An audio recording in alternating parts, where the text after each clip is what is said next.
Bismillahirrahmanirrahim. Assalamualaikum warahmatullahi wabarakatuh. Jumpa lagi dengan BK Sahabat Seru. Kali ini kita akan belajar materi ke-12, materi bimbingan konseling kelas 12 semester 1. Pada kesempatan kali ini kita akan belajar tentang bagaimana belajar sukses dari tokoh yang inspiratif. Mari kita simak video berikut ini bersama-sama.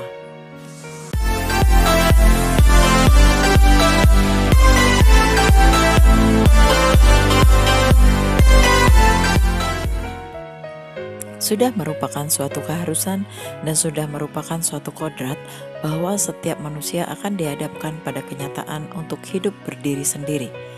Sudah kita sadari bahwa lambat laun kita harus berpisah dengan orang tua, keluarga, dan saudara kita.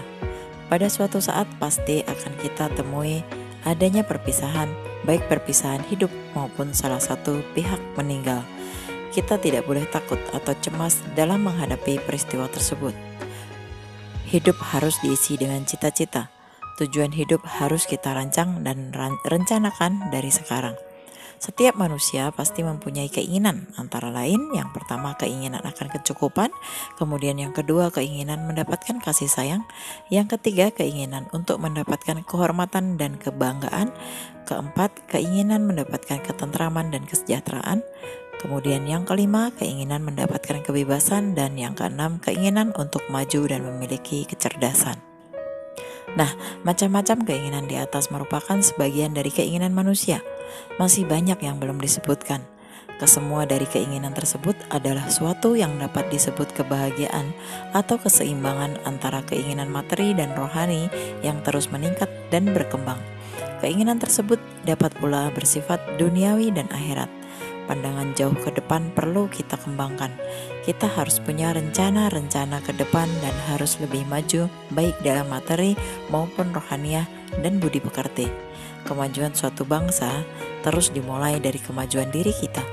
Kemajuan bangsa Indonesia harus kita mulai dari diri kita sendiri untuk dikembangkan kepada kemajuan kehidupan keluarga, bangsa, dan negara. Keinginan dan kemauan untuk berpikir dan bekerja keras harus dimiliki oleh setiap warga negara Indonesia. Untuk syarat berdiri sendiri, perlu kita tumbuhkan pribadi yang dinamis dan kreatif supaya kita berhasil menjalani kehidupan ini. Keberhasilan dalam menjalankan hidup agar kita mampu berdiri sendiri diperlukan beberapa syarat. Di antaranya adalah yang pertama, percaya pada diri kita sendiri. Yang kedua, kepribadian yang menyenangkan. Yang ketiga, mensyukuri diri sendiri. Yang keempat, menghilangkan perasaan rendah diri. Yang kelima, disiplin terhadap diri sendiri. Dan yang keenam, penuh semangat dan keberanian. Berikut ini akan kita tampilkan beberapa tokoh inspiratif, yaitu diantaranya Dr. Yogi Ahmad Erlangga, Ibu Susi Pujiastuti, Steven Spielberg, Profesor Dr. B.J. Habibie, Albert Einstein, Bill Gates, Abraham Lincoln, Thomas Alva Edison, dan masih banyak lagi contoh tokoh inspiratif lainnya. Yang pertama, kita akan melihat keberhasilan dari Albert Einstein.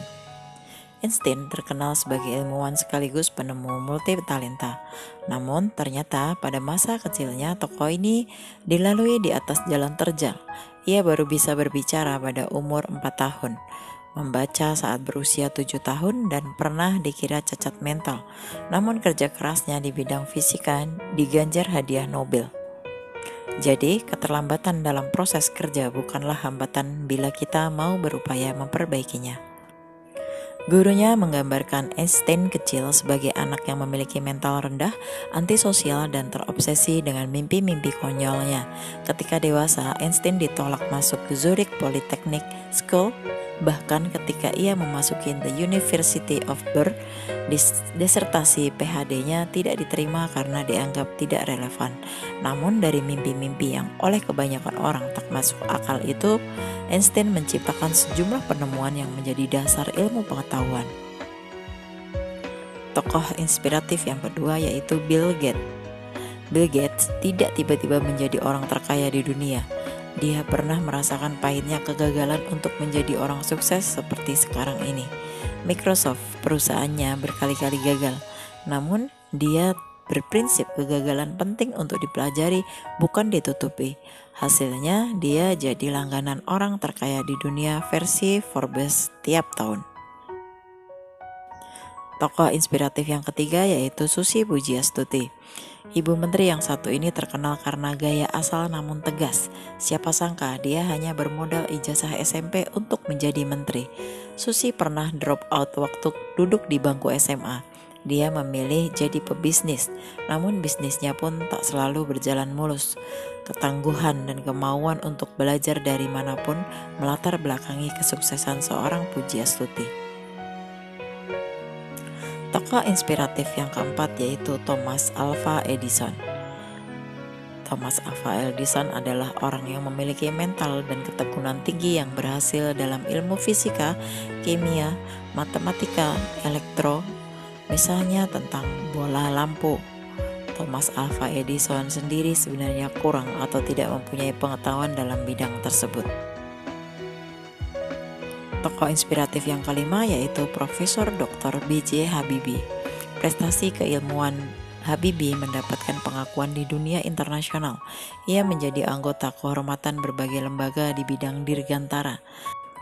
Antara lain di Lembaga Penerbangan dan Angkasa Luar Jerman, kemudian di Inggris, di Swedia, di Prancis, dan di Amerika Serikat.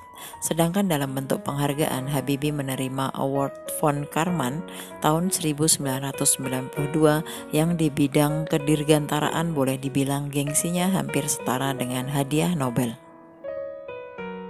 Tokoh inspiratif yang keenam yaitu Dr. Yogi Ahmad Erlangga.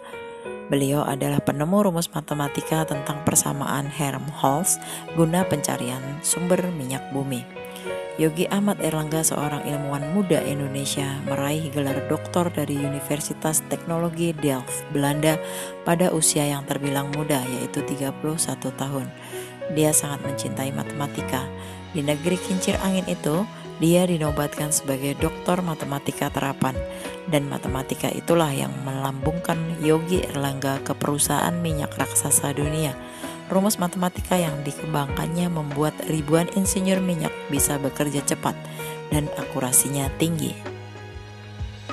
Tokoh inspiratif yang ketujuh adalah Abraham Lincoln. Tak tanggung-tanggung, mantan Presiden Amerika Serikat ini pernah gagal sebagai tentara dan pebisnis. Dia pernah jadi kapten waktu perang, lalu turun pangkat menjadi prajurit biasa. Di bidang bisnis pun ia berkali-kali gagal sampai terjun ke dunia politik. Apakah langsung sukses? Tidak. Dia pernah gagal terpilih jadi anggota Kongres, Senat, dan Wakil Presiden. Namun kegigihannya berbuah manis kursi Presiden Amerika Serikat. Tokoh inspiratif yang ke-8 yaitu Steven Spielberg. Siapa yang menyangka bahwa sutradara peraih beragam penghargaan tingkat internasional ini pernah 2 kali gagal masuk kampus seni. Spielberg 2 kali ditolak oleh University of Southern California School of Cinematic Art.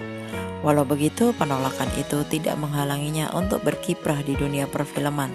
Hasil perjuangannya adalah film keren seperti Schindler's List, Saving Private Ryan, dan Jurassic Park. Sekolah formal memang penting, tapi bukan segalanya untuk meraih kesuksesan bagi Spielberg. Nah, dari ke-8 contoh tokoh inspiratif yang saya sebutkan tadi, itu merupakan beberapa contoh sebagian kecilnya saja dari beberapa tokoh inspiratif yang bisa kita jadikan motivator dalam menggapai cita-cita kita untuk bisa sukses seperti mereka. Selanjutnya kita akan melihat sikap mental dan tujuan hidup. Sikap mental dan kepribadian kita masing-masing akan ditentukan oleh aku yang terdapat dalam diri kita sendiri. Aku positif dan aku negatif hidup dalam diri kita yang selalu saling bertentangan dan saling menonjolkan sifatnya masing-masing. Penonjolan dari salah satu aku ini akan melahirkan dan menentukan kepribadian kita masing-masing. Kepribadian ini selanjutnya akan menentukan berhasil atau gagalnya seseorang dalam usaha menggapai cita-cita hidupnya. Kepribadian yang tinggi, positif dan baik, ideal, adalah mereka yang mampu menggunakan akal pikir yang positif dan tidak meninggalkan suatu hati nurani. Perjuangan hidup akan ditentukan oleh kepribadian atau watak kita masing-masing. Watak atau kepribadian merupakan salah satu faktor yang akan menentukan berhasilnya perjuangan kita masing-masing. Setiap orang menginginkan hidup tentram, aman, senang, dan bahagia. Keinginan itu awalnya berupa angan-angan, barulah menjadi impian dan idaman yang akhirnya menjadi cita-cita. Angan-angan yang semula bagaikan bayangan kita akan berusaha menjadikan suatu kenyataan penuh harapan. Kita harus bercita-cita setinggi langit. Mereka yang tidak bercita-cita adalah manusia yang hidup pasrah atau menyerah. Kita akan menjadi pasif, menyerah pada apa adanya dan akhirnya berada dalam keresahan, putus asa. Mereka ini dikalahkan oleh keadaan. Mereka yang berhasil dalam menggapai cita-citanya adalah mereka yang dapat memenangkan masa depannya. Orang yang sukses adalah orang yang memiliki ciri-ciri sebagai berikut ini. Yang pertama, memiliki kepribadian unggul. Kemudian yang kedua, mengenal dirinya sendiri. Yang ketiga, mempunyai keahlian. Yang keempat, mempunyai kemauan. Yang kelima, memiliki kekayaan mental dan spiritual. Dan yang keenam, mengetahui dan memperhatikan hambatan-hambatan yang ada. Nah, berikut ini ada beberapa kebiasaan kecil dalam kehidupan kita sehari-hari yang dapat berakibat lebih besar terhadap watak yang kreatif sebagai berikut. Yang pertama, suka berbicara muluk-muluk atau berlebihan. Yang kedua, bersikap malas, yaitu kecenderungan untuk hidup bermalas-malasan. Yang ketiga, cepat puas diri. Dan yang keempat, mudah putus asa. Demikian tadi materi tentang motivasi sukses dari tokoh inspiratif. Mudah-mudahan setelah menyimak video ini kita bisa mengaplikasikannya dalam kehidupan kita sehari-hari sehingga kita bisa mencontoh sukses dari tokoh-tokoh tersebut. Semoga materi ini bermanfaat untuk kita semua. Kita akan ketemu lagi pada video-video BK Sahabat Seru berikutnya. Terima kasih. Assalamualaikum warahmatullahi wabarakatuh.